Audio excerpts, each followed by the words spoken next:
오늘은 종려 주일이지, 그죠? 그리고 다음 주일이 부활 주일이고, 따라서 이제 이번 주간은 고난 주간입니다. 우리가 예수님을 흔히 구약에서 그렇게 기다리고 사모하고 애타게 부르던 메시아가 예수님이시고, 또 신약에서는 그리스도시다, 그렇게 표현하는 것을 우리가 알지 않습니까? 그러나 이 메시아나 그리스도나 똑같은 뜻입니다. 단지 다른 것은 메시아라 하는 것은 히브리어로 메시아라 하고, 그리고 그리스도라 하는 것은 헬라어로 그리스도라 그렇게 표현할 뿐인데, 뜻은 구원자라는 뜻입니다. 그러니까 예수님은 구원자로서 이 세상에 오셨지, 그죠? 그래서 십자가의 죽으심으로 인하여 예수님은 이 세상의 모든 구원의 일들을 다 온전히 이루시고 이제 주님의 하늘나라로 가셨지, 그죠? 그런데 이제 예수님이 이 오늘 종려 주일에 예수님이 이 감난산 밑에 보면은 두 마을이 간격이 거의 그렇게 크게 떨어지지 않는 그런 거리를 두고 두 마을이 있습니다. 하나는 베단이라는 마을이고 하나는 벳바게라는 그런 마을입니다. 이제 예수님과 제자들이 이 벳바게 동네에 왔어요.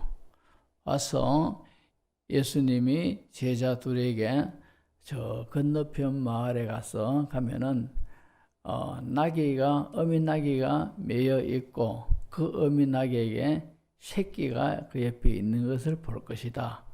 그러면은 그 새끼를 데리고 이리로 오너라 이랬습니다. 그럴 때 이제 새끼 주인이 당신들이 누군데 이 나귀 새끼를 데려가려고 하느냐 이래 물었을 때 주가 쓰시겠다.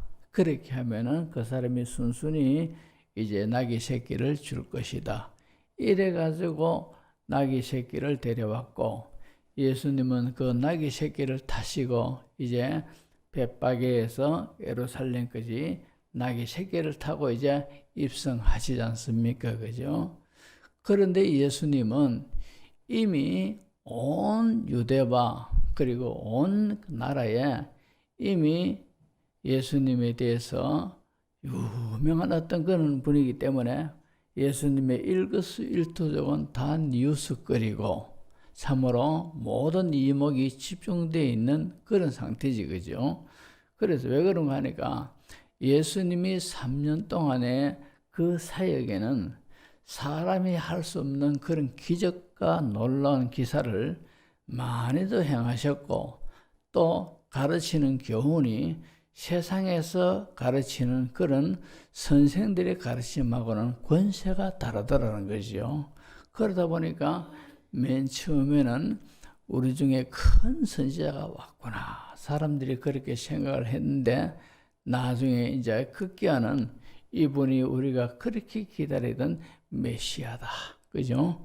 이렇게 생각을 했습니다. 그러다 보니까 예수님이 어디로 가시든 간에 이제 사람들의 모든 이목은 그게 다 관심을 가질 수밖에 없더라 말입니다. 그래서 예수님이 마지막 사역을 하실 때 벳바게에서 나귀 새끼를 타고 예루살렘으로 들어오고 계세요.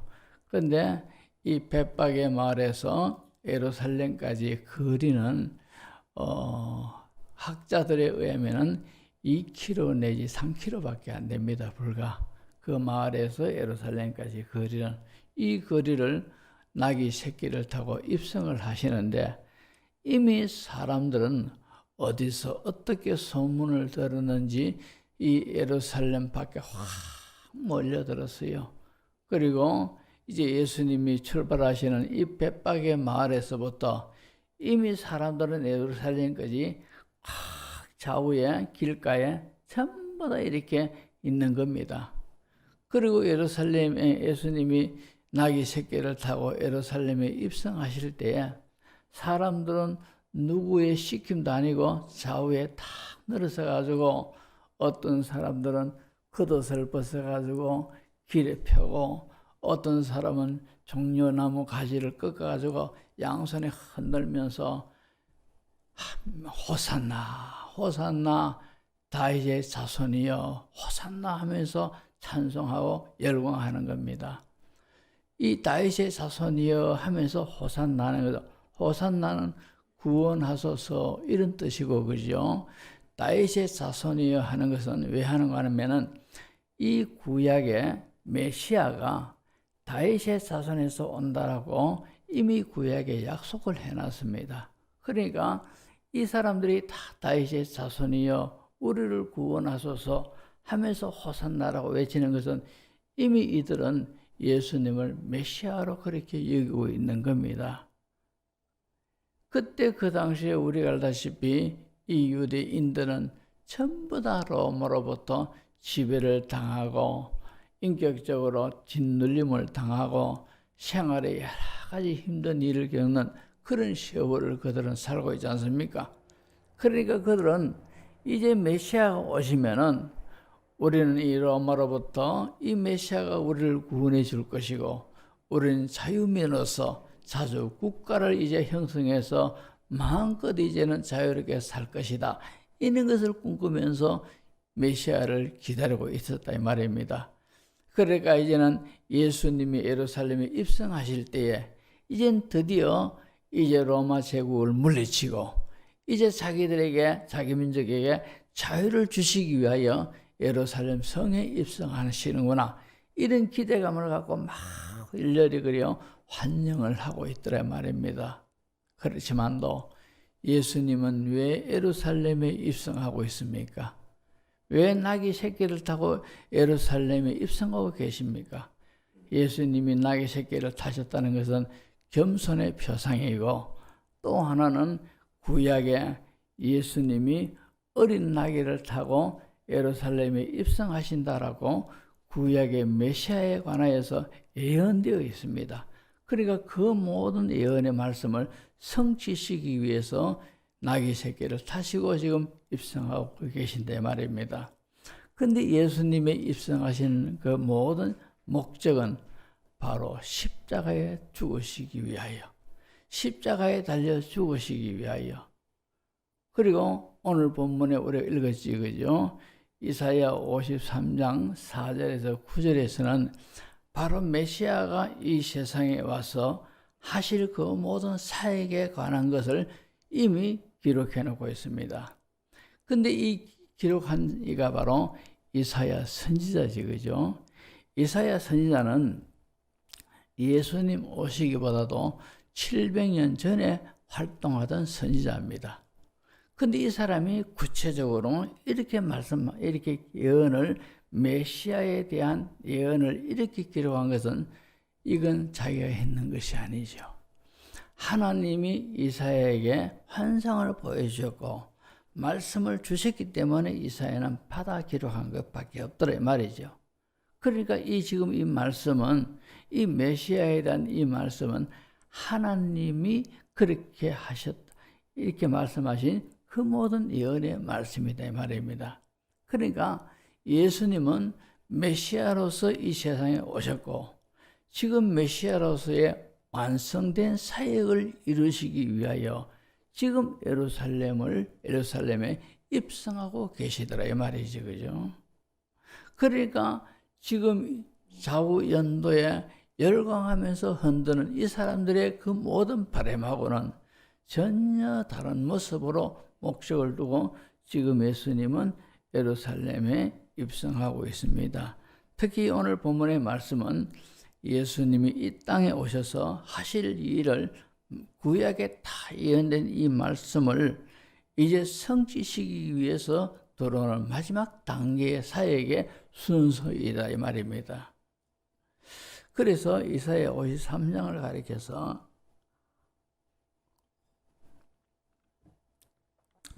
교부 시대에 이제 사도 시대가 지나가고 이제 교회사를 보면은 사도 시대가 있지 않습니까? 그죠? 예수님의 12 제자가 활동하던 시대가 사도 시대고, 사도 시대가 지나가면은 교부 시대가 옵니다. 근데 이 교부 시대에 교부 중에 폴리갑이라는 교부가 있습니다. 이 교부가 이 이사야 53장을 가리켜서 뭐라고 표현을 했는가 하니까 구약 성경 중에서 황금의 장이다. 그죠? 그렇게 표현을 했습니다. 그리고 유명한 주석가인 칼 델리치라는 주석가가 있습니다. 제 서재시에도 이 주석책이 신약, 구약 다 있는데요. 이 칼 델리치는 이 이사야 53장을 구약 성경의 가장 중심부다. 그렇게 그죠? 표현을 했습니다. 그만큼 그죠? 왜냐? 이 말씀이 53장이 메시아의 사역에 대하여 몽땅 기록해 놓고 있는 그런 내용이 바로 이사야 53장이더라 이 말이죠. 자, 오늘 예수님이 이 나귀 새끼를 타고 예루살렘에 입성을 하십니다. 근데 좌우 연도의 종려가지를 흔들면서 환영한다고 해서 오늘을 또 종려주일이라 그렇게 명하고 우리가 지금 지키고 있지 않습니까? 그죠? 근데 예수님이 지금 예루살렘에 입성하시는 그 모든 목적이 바로 오늘 본문의 5절을 성취시키기 위해서 입성하고 계시는 겁니다. 그러면은 메시아로서 그리스도로서 즉 구원자로서 이 땅에 오신 예수님의 그 사역이 어떤 것이냐? 오늘 본문 5절을 보시면은 자 5절 보십시오. 그가 찔림은 우리의 허물 때문이요 그가 상함은 우리의 죄악 때문이라. 그가 징계를 받음으로 우리는 평화를 누리고 그가 채찍에 맞음으로 우리는 나음을 받았도다. 이 사역을 이루기 위해서, 이 사역을 완성하시기 위해서 하나님이신 예수님을 육체를 입고 이 세상에 태어나게 하셨고, 예수님은 33년 동안의 삶을 사시면서 구원자로서 이 사역을 지금 감당하기 위해서 이 땅에 오신 겁니다. 그리고는 예수님이 십자가상에서 7마디의 말씀을 하셨죠. 그 중에 하나가 다 이루었다. 이렇지, 그죠? 다 이루었다 하신 말씀이 바로 지금 이 이사야 53장 5절 이 사역을 예수님은 다 이루었다. 그 말입니다. 그러면 우리가 구체적으로 살펴보면은, 자, 이 5절에서 그가 찔림은, 그가 하는 것은 바로 예수님을 가리키지, 그죠? 예수님의 찔림은 첫째는 우리의 허물 때문이다. 그렇게 말씀하고 있습니다. 예수님의 찔리심은 우리의 허물 때문이다. 자, 예수님이 십자가에 달리시던 날에 먼저 일찍이 대제사장과 이제 유대 장로들이 예수님을 죽이려고 빌라도의 법정으로 그렇게 빨리 빌라도 법정을 열게 하기 위해서 달려가죠, 그죠? 그리고 일찍이 유례 없는 빌라도 법정이 일찍이 열립니다. 아침 일찍이. 그러니까 빌라도가 모든 분위기를 보니까 분위기에 떠밀려 가지고 예수님을 십자가에 못 박는 것을 허락하는 그런 판결을 내리지요. 그리고는 이제 십자가 판결을 이제 내리자마자 무리들이 이 예수님을 그 당시에 대제사장으로 활동하던 이 가야바 대제사장의 집에 예수님을 데리고 옵니다. 그리고 가야바 대제사장의 뒤뜰에서 예수님을 이제는 이제 희롱하는 겁니다. 자, 너가 평소에 유대인의 왕이라고 했지. 그러면서 홍포를 입히는 겁니다. 왕을 상징하는 홍포를 입히고, 자, 면류관 대신에 가시로 엮은 가시관을 머리에 콕 뒤집어 씌워줍니다. 그러면서 거기에서 침 뱉으며 희롱하고 뺨을 때리고 이러면서 예수님에게 가진 모욕을 주지 않습니까? 가시로 된 면류관을 머리에 푹 씌웠을 때 그 가시가 머리를 찔렀을 때 예수님의 머리에서는 피가 줄줄 흘러내렸을 겁니다.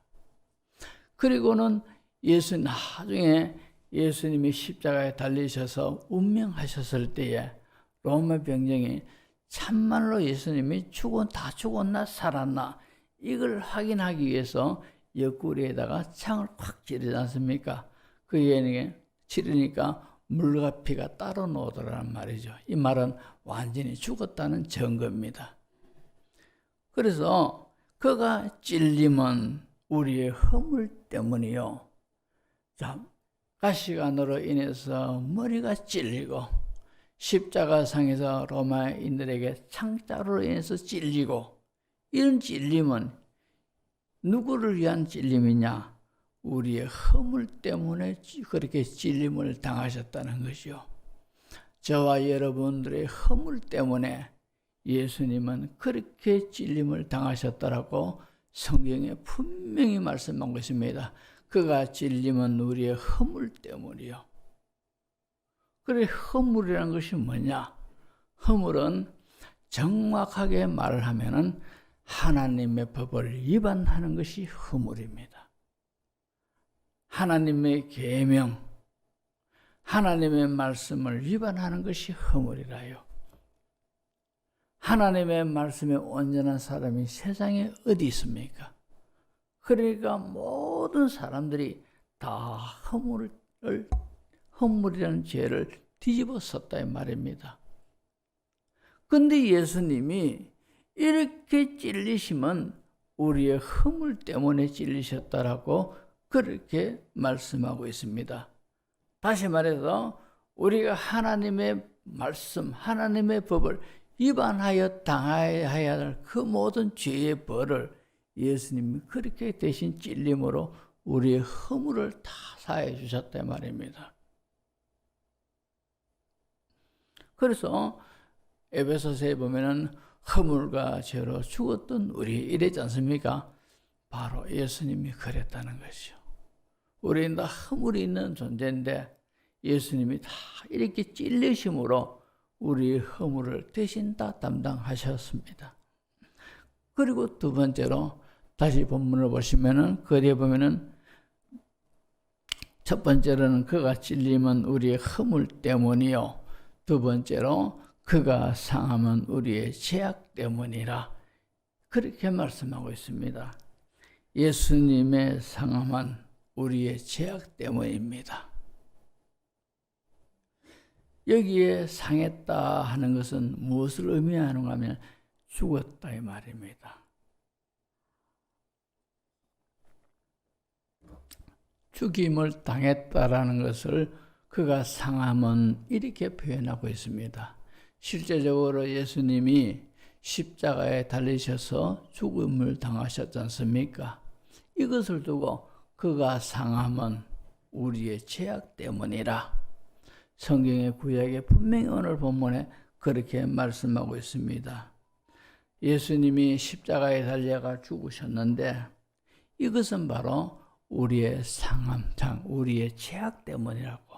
우리의 죄악 때문에 이 죄악을 사하기 위해서 예수님이 십자가에 달려서 죽임을 당하신 겁니다. 우리는 아담의 죄로 인하여 태어날 때부터 죄인으로 태어났습니다.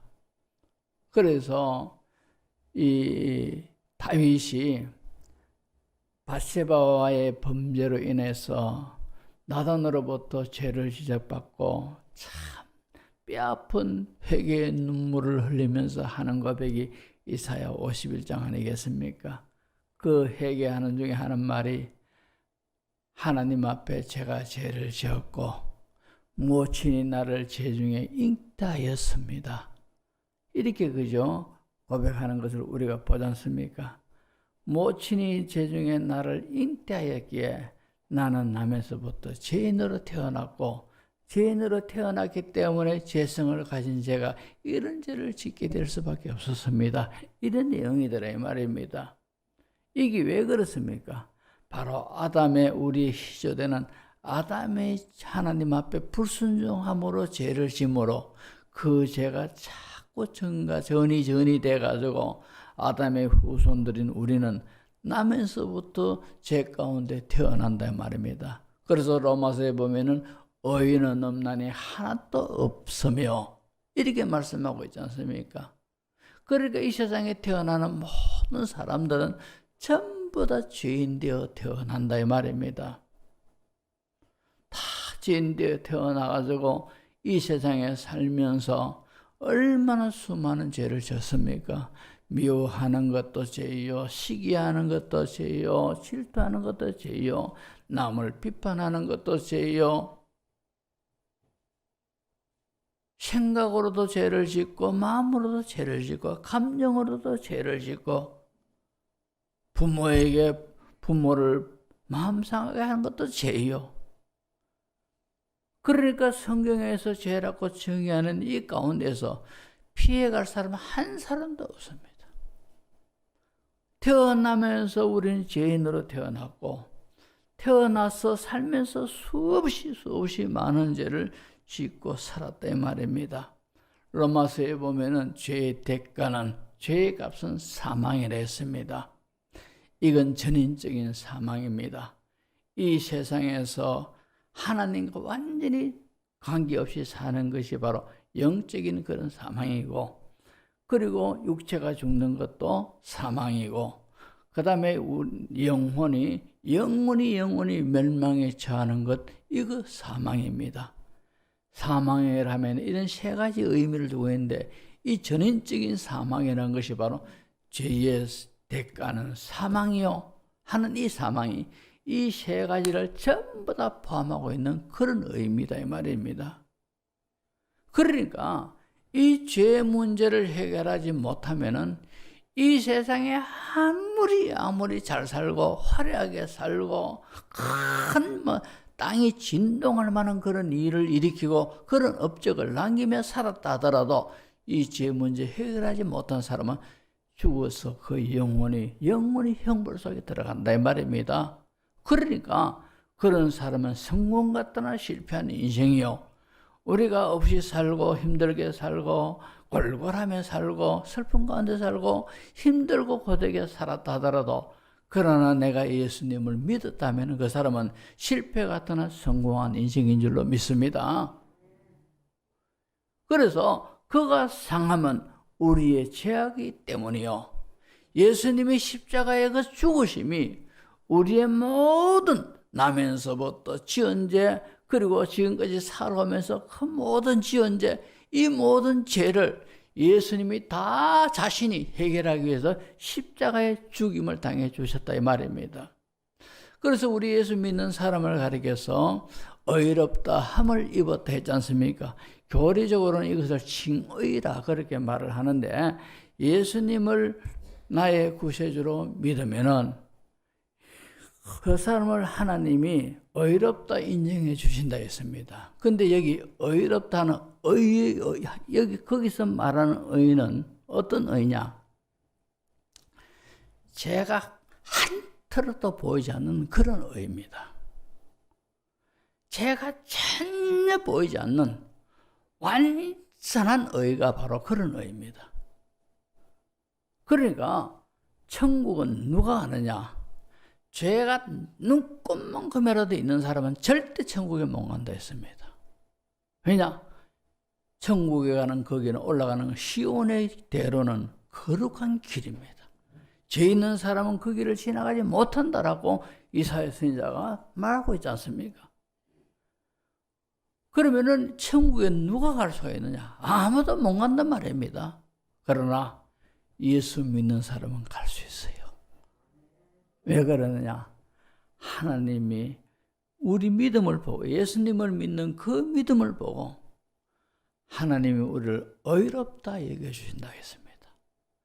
의롭다, 죄가 하나도 없는 그런 모습으로 여겨주신다 이런 겁니다. 그런데 이런 죄가 하나도 없는 그런 모습이 되게 하기 위해서 예수님이 십자가의 죽임을 당하신 거라요. 그러니까 예수님의 십자가의 죽임은 예수님 자신의 죄 때문이 아니고 전부 다 저와 여러분들을 의롭다 하기 위해서 예수님이 십자가에 달려 죽으신 줄 믿습니다.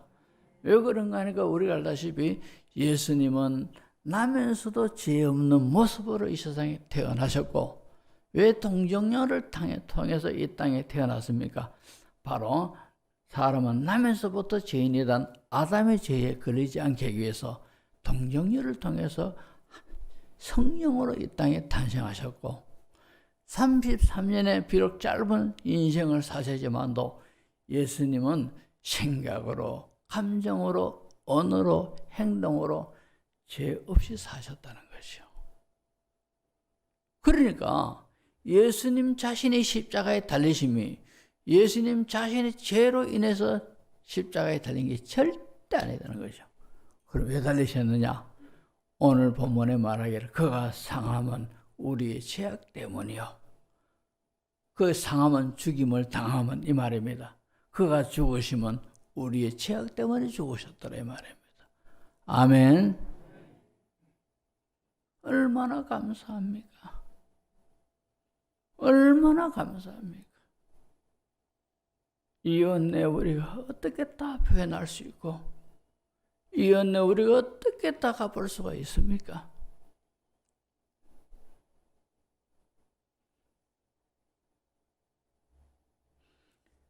예수 믿기 전에 우리의 모습은요, 육체적으로는 살아있으나 영적으로는 죽은 상태라요.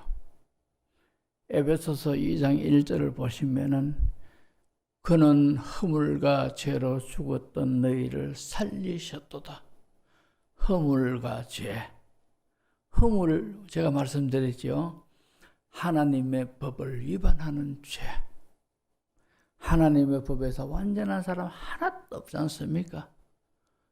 죄. 우리가 지은 죄. 그는 예수님은 허물과 죄로 죽었던 너희라 했습니다. 우리가 예수 믿기 전에는 육체는 피둥피둥 살아가 있지만도 사지백체는 멀쩡하고 혈기 왕성하다 할지라도 영혼은 죽었어요. 영혼은 죽은 상태에 있단 말입니다. 지금 우리는 예수님을 믿기 때문에 허물과 죄로 죽었던 너희를 살리셨다 했으니까 우리는 영적으로 살아난 사람이라요. 우리는 영적으로 살아있는 사람이라요. 그러나 지금 주일이라서 밖에 예수 믿지 않는 사람들 왔다 갔다 하면서 살지 않습니까? 오늘 화창한 봄날이구나. 자, 꽃 구경하러 가자. 저 나무 숲 풀렴 나는 산으로 가자. 기분 좋게 김밥 사들고 뒤에는 맥주 몇 병 꽂고 막 얼마나 좋아 보입니까? 그러나 그 사람들은 다 영적으로 죽은 사람들이에요. 허물과 죄로 죽은 사람이래요. 얼마나 불쌍한 사람들입니까?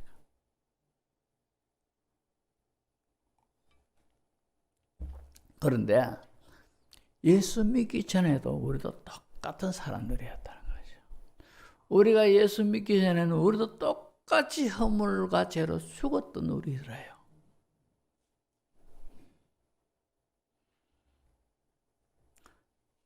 고린도전서 15장 45절 보시면은 기록된 바 첫사람 아담은 생명이 되었다 한과 같이 마지막 아담은 살려주는 영이 되었나니, 여기에 첫사람 아담은 창세기에 나오는 첫 인간, 하나님이 만드신 흙으로 만드신 첫사람 아담을 가리키는 것이고, 그리고 마지막 아담은 예수님을 가리키고 있습니다. 그러면은 왜 예수님은 살려주는 영이 되었다 이렇게 표현하면 쉽게 와닿을 건데, 첫사람 아담, 마지막 아담이라 왜 대칭 시켜가지고 표현하고 있습니까? 첫사람 아담은 죽은, 육신적으로 숨 쉬는 그런 사람이 되었다 이 말이지만도, 그런 아담이 죄를 지음으로 말미암아 다 아담의 후손들은 다 영적으로 죽었다 이 말입니다. 그렇지만도 마지막 아담인 예수님은 살려주는 영이 되었다는 거죠. 살리는 그런 분이 되었다는 거죠. 첫사람 아담의 후예들은 전부 전부 다 영적으로 죽은 상태지만도 그 죽어 있는 상태에 있는 사람을 둘째 아담인 예수님은 살려줬다는 거지요. 그런 의미로서 이렇게 실감 있게 와닿게 표현하고 있더라 이 말입니다. 그러니까 문제는 예수님을 믿느냐 안 믿느냐, 이게 인생에서 가장 중요한 거다 이 말입니다.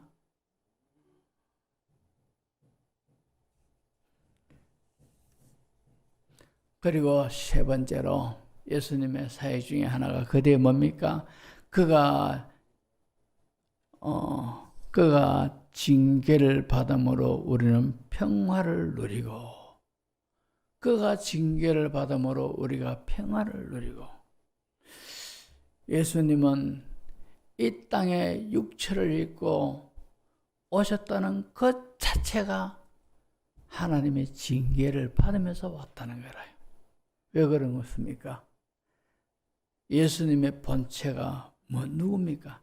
하나님이시더란 거죠. 요한복음에 보면 태초에 말씀이 계시니라. 이 말씀이 하나님과 함께 하셨으니 곧 하나님이시라. 예수님은 하나님이십니다. 하나님이신 그분이 종의 모습을 입고 이 땅에 오셨다는 거죠.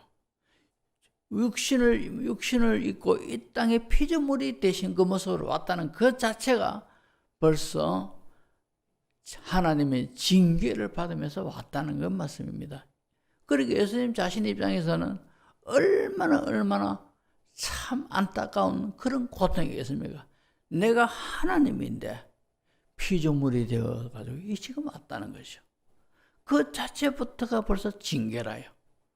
그리고 이 땅에 33년 동안의 삶을 사시면서 억울한 소리, 무고한 그런 모함하는 소리, 온갖 고통과 순환을 많이 당하셨지 않습니까? 이걸 통틀어 가지고 징계를 받으셨다는 거죠. 예수님이 그런 징계를 왜 받으셨느냐? 오늘 하나님이 이사야 선지자를 통해서 기록해 놓기를 그가 징계를 받음으로 평화를 누리게 돼요. 평화를 주시기 위해서 예수님이 징계를 받으셨다는 거예요. 우리가 예수 믿기 전에는요, 어떤 존재입니까? 에베소서 2장 3절을 보시면은요, 전에는 우리도 다 그 가운데서 우리 육체의 욕심을 따라 지내며 육체와 마음에 원하는 것을 하여 다른 이들과 같이 본질상 진노의 자녀이었더니, 우리가 예수님을 믿기 전에는 우리의 대상이 하나님의 진노받을 대상이라요.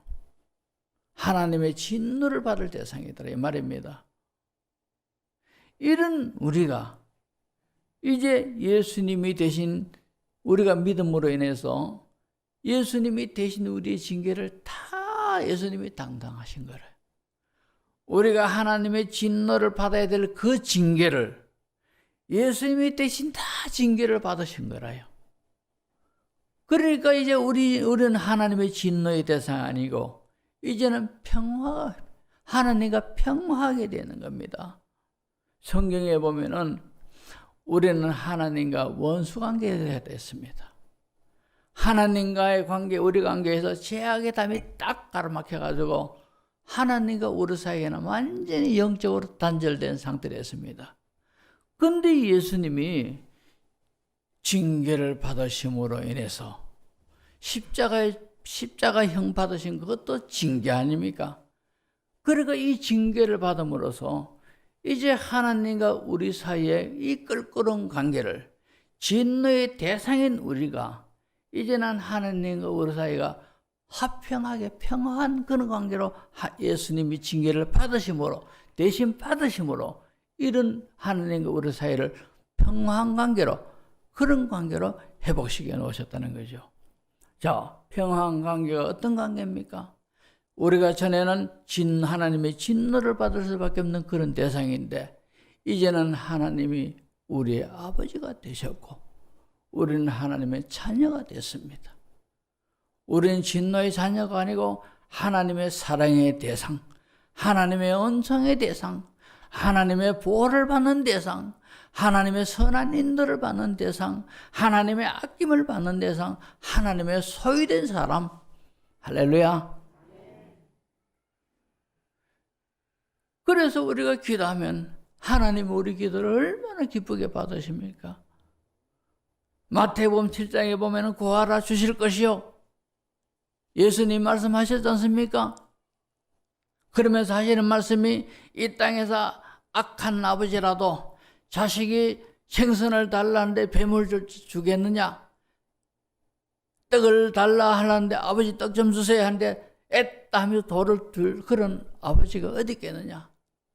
하물며 너희가 악할지라도 무정하고 아주 자식에게 정이라고는 눈꼽만큼도 없는 아버지라도 그래도 혈육이 땡겨가지고 아들이 아버지 하면은 떡을 달라 하면 떡도 주고 생선 주세요 하면 생선도 주는 아버지인데 하물며 이런 아버지와 악한 아버지와 대비시켜가지고 하물며 하늘에 계신 너희 아버지께서 너희가 구하는 것을 좋은 것을 주시지 않겠느냐?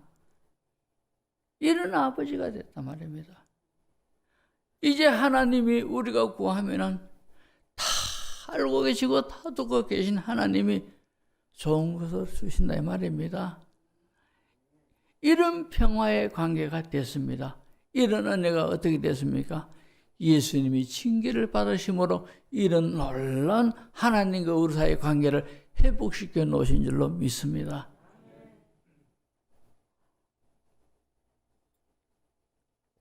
그리고 마지막으로 뭡니까? 그뒤에 보시면은 그가 채찍에 맞음으로 우리는 나음을 받았도다. 예수님이 채찍 맞으셨지요. 십자가를 울름매고 갈보리 산을 향하여 골고다 언덕을 올라가실 때 무자비한 로마의 병정들이 채찍으로 예수님을 후려쳤습니다. 그런데 그 채찍이요 보통 채찍이 아닙니다. 그 채찍 끝에는요 사람의 뼈조각으로 뼈로 만드는 낚시 바늘처럼 그렇게 생긴 뼈조각이 그의 채찍 끝에 있습니다. 아니면은 이 뼈조각으로 만드는 그 낚시 바늘 같은 그런 것이 아니면은 나무로 만드는 그런 고리가 있어요. 이런 채찍을 가지고 때리고 채찍을 잡아 당기면은 그냥 채찍 맞은 자국이 있는 것이 아니고 그 끝에는 나비든 사람의 뼈조각이든 살에 박히는 겁니다. 그러니까 채찍을 잡아당기면 살을 뜯어요. 살을 뜯고 이게 깊이 박히면 갈빗대가 부러진답니다. 왜? 갈빗대를 물어도 잡아당기기 때문에. 채찍 몇 대를 안 맞으면 어떤 사람은 죽는데요. 그런 채찍을 예수님이 맞았어요. 근데 성경에는요. 왜 예수님이 그런 채찍을 맞으셨느냐? 그가 채찍에 맞음으로 우리가 나음을 입었도다. 우리가 이 세상 살면서 육체적인 질병을 우리가 겪을 때가 있지 않습니까? 사고로 병을 당하든지 몸이 불편하든지 질병으로 몸이 불편하든지 병중에 골골하는 사람들도 이는 우리 성도들의 병을 치료해 주시기 위해 예수님이 그렇게 채찍 맞으셨다는 거죠. 그가 채찍에 맞음으로 우리는 나음을 받았도다. 그렇게 말씀하고 있어요. 제가 그죠? 몸이 불편하지 않습니까? 저는요, 며칠 전에 노예 어느 목사님이 전화 와가지고 목사님 어떻게 지내십니까? 목사님을 위해서 늘 기도하고 있습니다. 어떻습니까? 할 때 내가 지금 오동나무에 매달려 있습니다. 이랬습니다. 왜? 오동나무에 매달려서 막 팔이 아팠다. 놓고 싶은 그런 충동이지만도 놓으면 떨어져 보지 않습니까? 매달려 있자니 오동나무처럼 약한 나무가 어디 있습니까? 오동나무 가지가 부러지겠고 그러니까 이러지도 못하고 저러지도 못하고 그저 막 그냥 덜덜덜 떨고 있는 것이 오동나무에 매달렸다는 거 아닙니까? 자, 제가 이제 내경색해 가지고 한쪽 수족이 힘듭니다. 운동 열심히 하면은 뭐 저같이 약하게 온 사람은 회복이 거의 다 된답니다. 다 됐는데 저는 운동을 못 해요. 고관절이 얼마나 수술을 많이 했습니까? 그러니까 운동을 못 해요. 걸어 다니질 운동이 또 못 걸어 다녀요. 그러니까 이러지도 못하고 저러지도 못하고 고관절은 이제 그냥 있으면 괜찮은데 아파와요. 진통제 하나 먹던 걸 지금 2개 먹습니다. 2개 먹던 것도 모자라가지고 감기약 속에 진통제가 2개 더 들어있어요. 그래 먹습니다. 그러니까 오동나무에 매달려 있는 거예요. 근데 저는 그죠? 그래도 저는 긍정적이고 확신이 있어요. 하나님이 나를 낳아주신다. 저는 이런 믿음 지금도 있어요. 이 믿음이 제가 있다고 해요. 제가 이런 믿음이 뻗들고 있는 것이 아니고 성령께서 그런 믿음을 지금도 주고 계신다 이 말입니다. 그러게 저는 낳는 거라. 왜? 이 말씀을 믿으니요. 이 말씀을 믿게 하시니 그가 채찍에 맞음으로 우리가 나음을 입었도다. 이 말씀이 제가 믿어지니까 저는 하나님 감사합니다. 이러면서 하나님께서 약속하신 이 약속이 실제적으로 합법적으로 내 몸에 이루어지게 하여 주시옵소서. 저는 그렇게 기도하고 있어요. 하루도 안 빠지고 한순간도 안 빠지고 매일매일 밤이면 밤마다 이 말씀들을 되뇌면서 하나님 이 말씀대로 지금 성취시켜 달라고.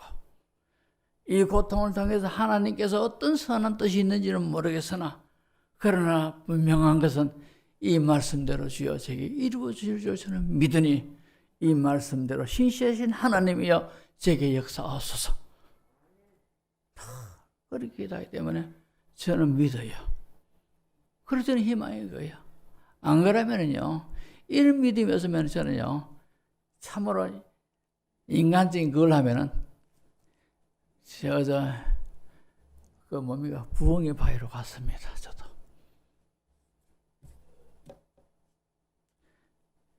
마태복음 4장 23절, 24절 보시면은, 예수께서 온 갈릴리에 두루다니사 그들의 회당에서 가르치시며 천국 복음을 전파하시며 백성 중에 모든 병과 모든 약한 것을 고치시니 그 소문이 온 수리아에 퍼진지라. 사람들이 모든 앓는 자 곧 각종 병에 걸려서 고통당하는 자 귀신 들린 자 간질하는 자 중풍병자들을 데려오니 그들을 고치시더라 이랬습니다. 그리고 마태복음 8장 16절 17절 보시면은 다 같이 읽습니다. 시작.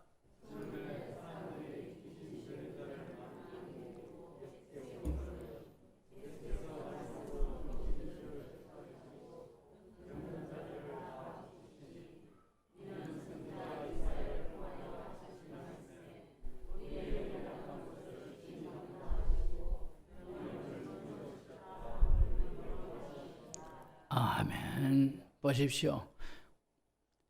16절에 모든 병든 자를 고치시고 귀신도 쫓아내시고 이렇게 하신 것이 17절에 선지자 이사야를 통해서 하신 말씀, 우리의 연약한 것을 친히 담당하시고 병을 짊어지셔 또다신 그 말씀이 메시아에 관한 말씀이 그것을 이루기 위해서 그렇게 하셨다는 거죠. 그러니까 구약의 예수님에 관하여 약속된 그 모든 것들을 예수님은 충실하게 성취시킨 거라요. 예수님이 채찍에 맞으신 것도 오늘 본문에서 그가 채찍에 맞음으로 우리가 나음을 입었도다. 이 말씀을 이루기 위해서 예수님이 그렇게 채찍 맞으셨더라 이 말입니다. 그래서 베드로전서 히브리서 13장 8절에 보시면은 예수 그리스도는 어제나 오늘이나 영원토록 동일하시느니라. 다시 말해서 그 옛날에 약속하시고 유효했던 그 모든 것들이 지금도 여전히 예수님의 그 말씀은 그대로 그 모든 예수님의 역사하시면 그대로 효과 있게 우리에게 와닿는다 이 말입니다. 그래서 예수 그리스도는 어제나 오늘날 영원토록 똑같다는 것이요.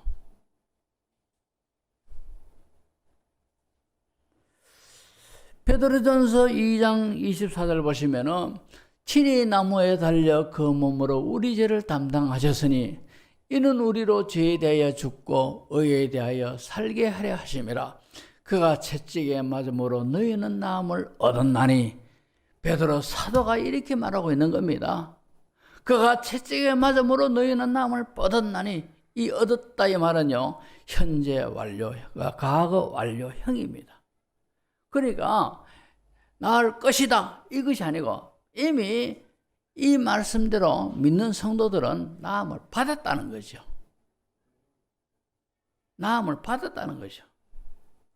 그러니까 지금 저나 몸이 불편한 분들이 병중에서는 이것은요, 왜부터 불법이라요. 불법이라. 합법이 어떤 겁니까? 나의 합법이라요. 불법이다 이 말이에요. 지금 있는 것은. 그러기 잘못됐다는 거죠. 그러니까 우리가 믿음으로 붙들어야 돼요. 믿음으로 예수님이 채찍에 맞으심으로 나는 나았다는 것이요. 나았다라고 확신해야 할 때 역사는 일어나고, 이 믿음이 계속 붙들고 있으면 하나님께서 때에 하나님이 그 말씀대로 이루어주신다는 거죠. 그래서 전에도 제가 좀 시간이 갔습니다만도 저를 교회로 인도했던 손무동 목사님이 있습니다. 이 목사님이 그 당시에 신학교 가서 목사가 되는 그 과정도 이분이 죽을 병 걸려가지고 살아서 신학교, 하나님이 살려주셔가지고 신학교 가서 목사 돼서 교회를 개척했어요. 그래서 그때 제가 이제 몸이 죽을 병 걸려가지고 교회를 우리 어머니가 나가셨고, 그리고 그 목사님이 저한테 신방을 왔습니다. 그때 저는 철저하게 무신론자입니다. 목사님이 신방 와서 이 말씀해도 전혀 제가 안 믿는 거라요. 왜? 믿어줘야 할 말이지. 그러니까 목사님이 하나도 안 돼가지고 나중에 어느 날 신방한데 뭔가 상자를 하나 들고 왔어요.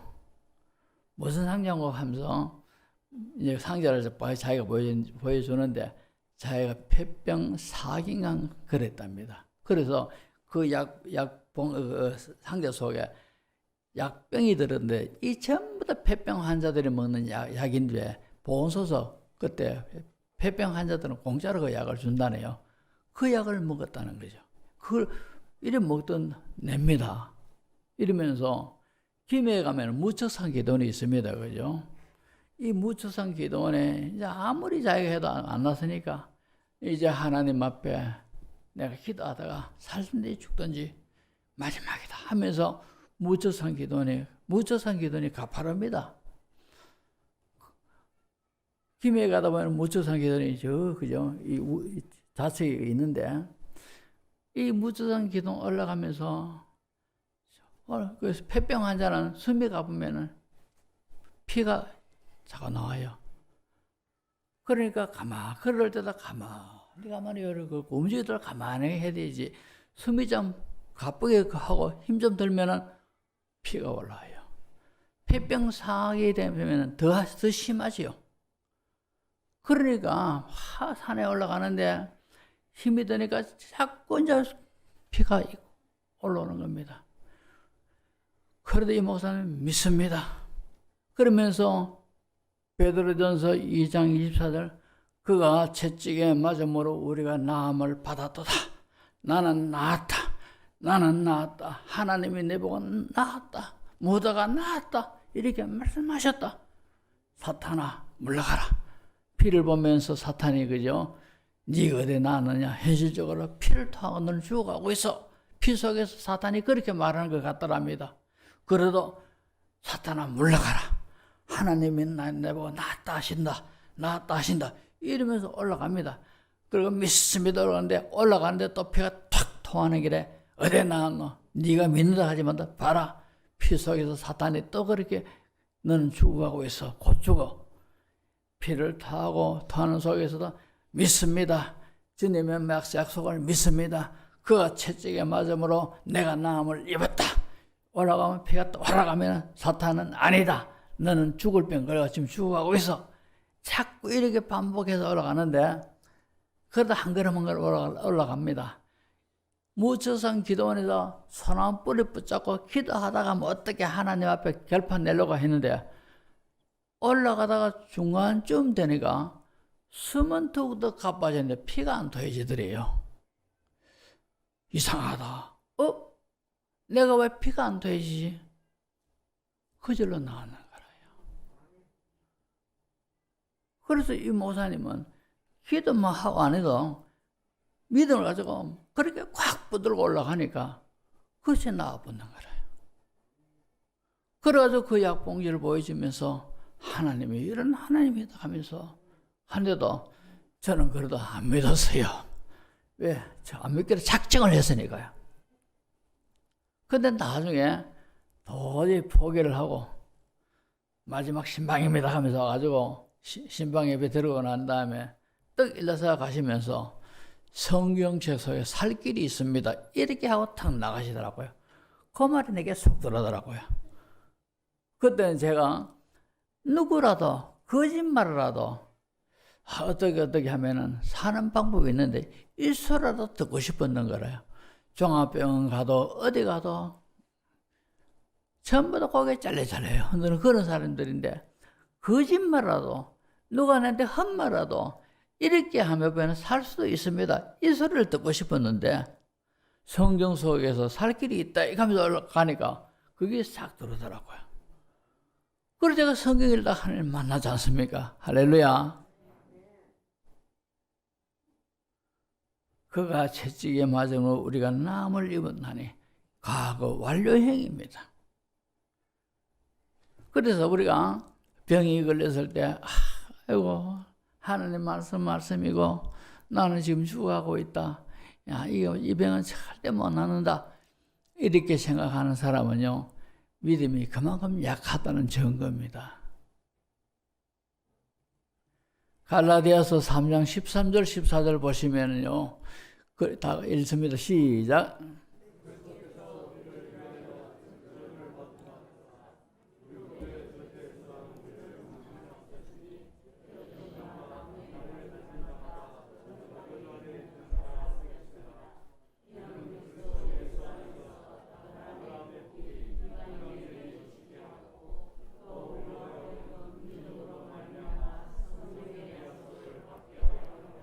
아멘. 그리스도께서 우리를 위하여 저주를 받은 바 되사 아담이 저질러는 모든 저주를 예수님이 십자가에 달려 죽으심으로 해서 아담의 저주를 싹 걷어간 줄로 믿습니다. 따라서 이제 우리는 아담의 저주를 받을 이유가 없어요.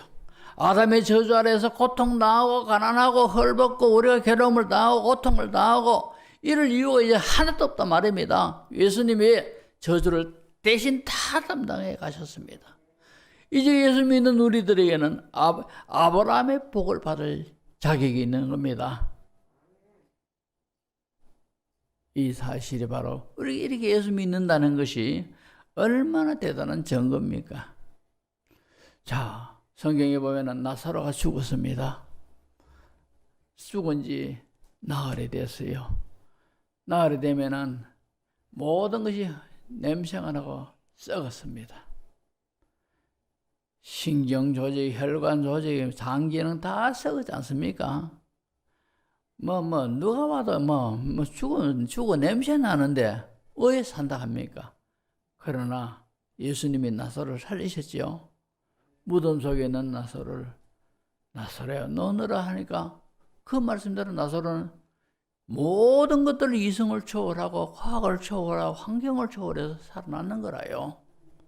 근데 나사로를 살리시기 전에 무덤 문을 열어놔라 하니까 마르다가 주여 이미 죽은 지 나흘 되어서 냄새가 납니다. 이렇게 말할 때 예수님 뭐라고 했습니까?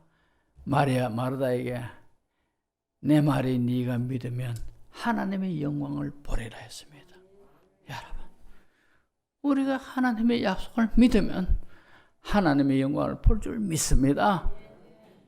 우리가 이런 믿음으로 예수님의 그 모든 저주를 다担당하신 그 은총을 받아 누리고 하나님의 영광을 드러내는 우리 모든 성도 저와 여러분 되시기를 주의 이름으로 축복합니다.